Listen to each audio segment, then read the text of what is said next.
Assalamualaikum warahmatullahi wabarakatuh. Selamat pagi. Semoga salam sejahtera dari saya. Semoga kita semua dalam keadaan sehat walafiat.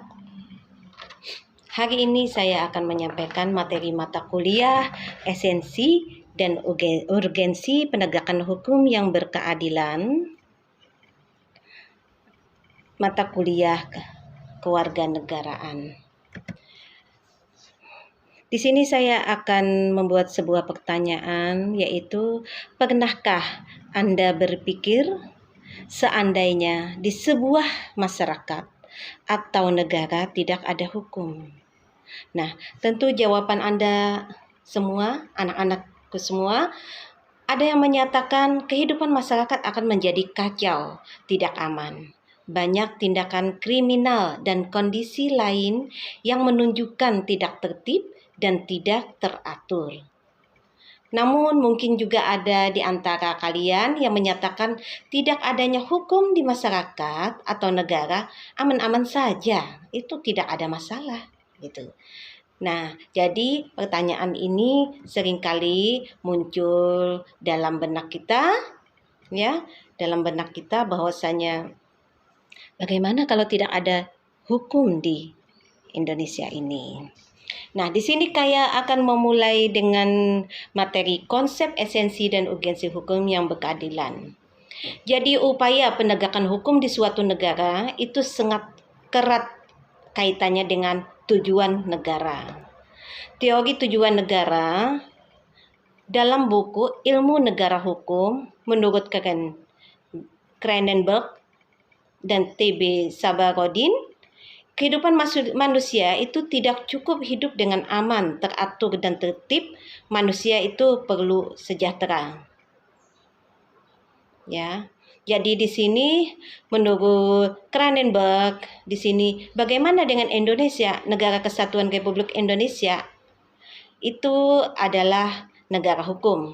Artinya, negara yang bukan didasarkan pada kekuasaan belaka, melainkan yang berdasarkan atas hukum, yakni semua persoalan kemasyarakatan, kewarganegaraan, pemerintahan, kenegaraan itu harus didasarkan atas hukum.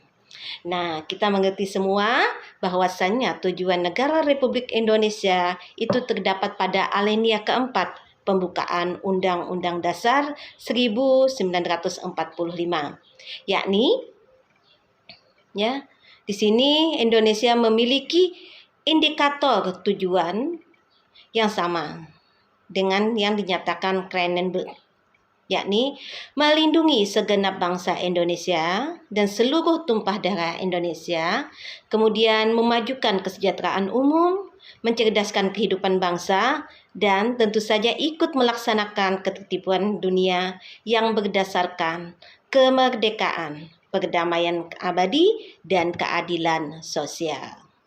Nah, kemudian bagaimana badan-badan peradilan lainnya dalam penegakan hukum dalam keadilan? Nah, di sini dalam teori tujuan negara, pada umumnya ada 4 fungsi negara yang dianut oleh negara-negara di dunia. Yang pertama itu adalah melaksanakan penertiban dan keamanan. Kemudian yang kedua itu mengusahakan kesejahteraan dan kemakmuran rakyatnya. Yang ketiga itu pertahanan. Dan yang keempat, menegakkan keadilan. Nah, jadi dari keempat fungsi ini, maka pelaksanaan fungsi keempat, yakni menegakkan keadilan, itu dalam fungsi negara dalam bidang peradilan, dimaksudkan untuk mewujudkan adanya kepastian hukum. Nah, fungsi ini dilaksanakan dengan berlandaskan pada hukum dan melalui badan-badan peradilan yang didirikan sebagai tempat bagi masyarakat untuk mencari keadilan. Nah, bagi Indonesia, dalam rangka menegakkan keadilan, telah ada sejumlah peraturan perundangan yang mengatur tentang lembaga pengadilan dan badan peradilan. Nah, peraturan perundangan dalam bidang hukum pidana, kita memiliki Kitab Undang-Undang Hukum Pidana atau KUHP. Dan dan Kitab Undang-Undang Hukum Acara Pidana KUHAP ya. Nah, dalam bidang peradilan kita memiliki yang namanya peradilan umum, peradilan militer ya, peradilan agama, dan peradilan tata usaha negara. Ya, peradilan umum biasanya itu adalah kasus-kasus yang umum. Kemudian peradilan militer itu yang berhubungan dengan pelanggaran-pelanggaran terhadap aturan-aturan militer. Kemudian peradilan agama itu berhubungan dengan peradilan yang sifatnya keagamaan ya. Nah, kemudian peradilan tata usaha negara itu yang berhubungan dengan pelanggaran terhadap hukum-hukum tata negara ya. Nah, kemudian selain itu juga ada peradilan yang sifatnya ad hoc ya, khusus. Misalnya peradilan tindak pidana korupsi atau disebut juga dengan tipikor ya. Nah, kemudian sumber historis, sosiologis, politis tentang penegakan hukum yang berkeadilan di Indonesia. Nah, agar negara kita dapat melaksanakan tugas dalam bidang ketertiban dan perlindungan warga negara, maka disusunlah peraturan-peraturan yang disebut dengan peraturan hukum. Ya, nah ada dua pembagian besar hukum. Yang pertama, hukum privat, yaitu hukum yang mengatur hubungan antar manusia atau individu yang menyangkut kepentingan pribadi. Nah, ini banyak sekali contohnya, banyak sekali pribadi-pribadi yang tidak puas dengan apa yang terjadi pada dirinya, maka di sini seseorang tersebut bisa mengajukan ya keadilan pada pengadilan ya. Kemudian yang kedua, hukum publik ialah hukum yang mengatur hubungan antara negara dengan organ negara atau hubungan negara dengan perorangan yang menyangkut kepentingan umum. Nah, itu misalnya contohnya pengerusakan tempat-tempat umum ya, tahu kan ya. Kemudian banyak sekali contohnya teroris itu juga ya. Nah, kemudian untuk menjalankan hukum sebagaimana mestinya, maka dibentuk beberapa lembaga aparat penegak hukum, yaitu yang pertama antara lain ya. Yang pertama itu kepolisian yang berfungsi utama sebagai lembaga penyidik. Kemudian yang kedua, kejaksaan yang fungsi utamanya sebagai lembaga penuntut.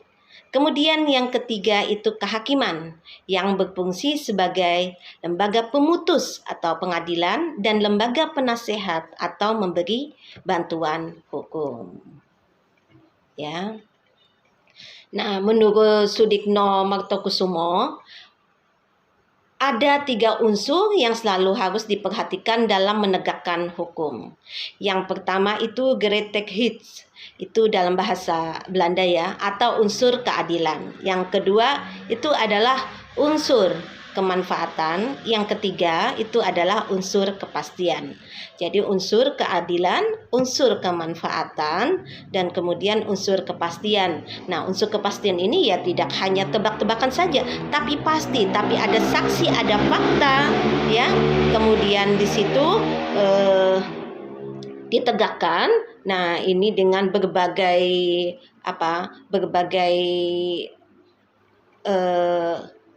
olah kejadian yang ada ya. Di sini baru dibuat penegakan hukum dalam keadilan. Nah, kemudian di sini juga ada yang namanya dinamika dan tantangan penegakan hukum yang berkeadilan di Indonesia. Misalnya saja ya, yang pertama itu banyaknya kasus perilaku warga negara sebagai subjek hukum, baik yang bersifat perorangan maupun kelompok masyarakat yang belum baik dan perlu terpuji, dan belum terpuji atau melakukan pelanggaran hukum yang menunjukkan bahwa hukum masih perlu ditegakkan. Ini banyak sekali, ada kasus kriminal, kemudian perdata, pencemaran nama baik, kemudian sengketa. Nah, itu banyak sekali. Nah, ini makanya diperlukan sekali dalam penegakan hukum. Nah, kemudian dinamika yang kedua itu di era globalisasi yang penuh dengan iklim materialisme ini, ya, banyak tantangan yang dihadapi oleh aparat penegak hukum. Nah, mereka harus memiliki sikap baja, akhlak mulia, dan karakter yang kuat dalam menjalankan tugas. Nah, jadi di sini ya para aparat penegak hukum harus bebas yang namanya penyogokan, ya, nepotisme, ya. Nah, apalagi korupsi, ya, kolusi. Nah, itu harus lepas seorang penegak hukum itu harus mempunyai sikap baja, akhlak mulia, dan karakter yang kuat dalam menjalankan tugasnya, ya. Harus jujur, ya, di sini. Nah, kemudian dinamika yang ketiga itu pemerintah juga perlu melakukan upaya preventif, yaitu pengawasan dalam mendidik warga negara, termasuk melakukan pembinaan kepada semua aparatur negara secara terus-menerus, ya. Nah, itu KKN itu sangat sulit sekali, ya. Ini harus dilakukan pengawasan secara terus-menerus kepada aparatur negara sehingga KKN, korupsi, kolusi, dan nepotisme itu tidak terjadi dalam penegakan hukum. Nah, adapun esensi dan urgensi penegakan hukum yang berkeadilan di Indonesia, itu yang pertama, ya, penegakan hukum bertujuan untuk mewujudkan peraturan hukum demi terciptanya ketertiban dan keadilan masyarakat. Nah, kemudian yang kedua, keberadaan hukum dan upaya penegakannya itu sangat penting. Ketiadaan penegakan hukum, terlebih tidak adanya aturan hukum, akan mengakibatkan kehidupan masyarakat itu kacau, ya, atau chaos, ya. Nah, kacau berantakan. Akhirnya yang kuat semakin kuat, yang lemah akan selalu ditekan, ya. Nah, tapi kalau hukum kita ini ditegakkan, maka keadilan itu akan dapat dimiliki oleh masyarakat, ya. Nah, itu dalam hal penegakan hukum yang ada di Indonesia. Nah, sebenarnya dinamika dan tantangan penegakan hukum itu banyak sekali. Tidak hanya bisa yang saya sebutkan 3 macam ini saja, tapi banyak sekali dinamikanya.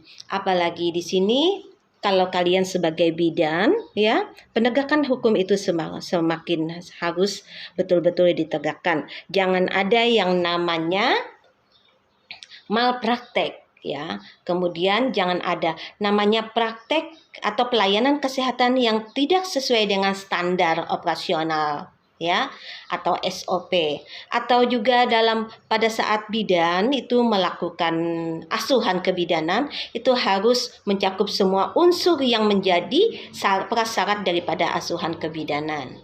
Jadi dalam penegakan hukum itu seorang bidan harus memiliki, ya, legal, ya. Nah, harus memiliki legal, yaitu sebelum praktek, ya, seorang bidan itu harus memiliki namanya SIB, surat izin bidan.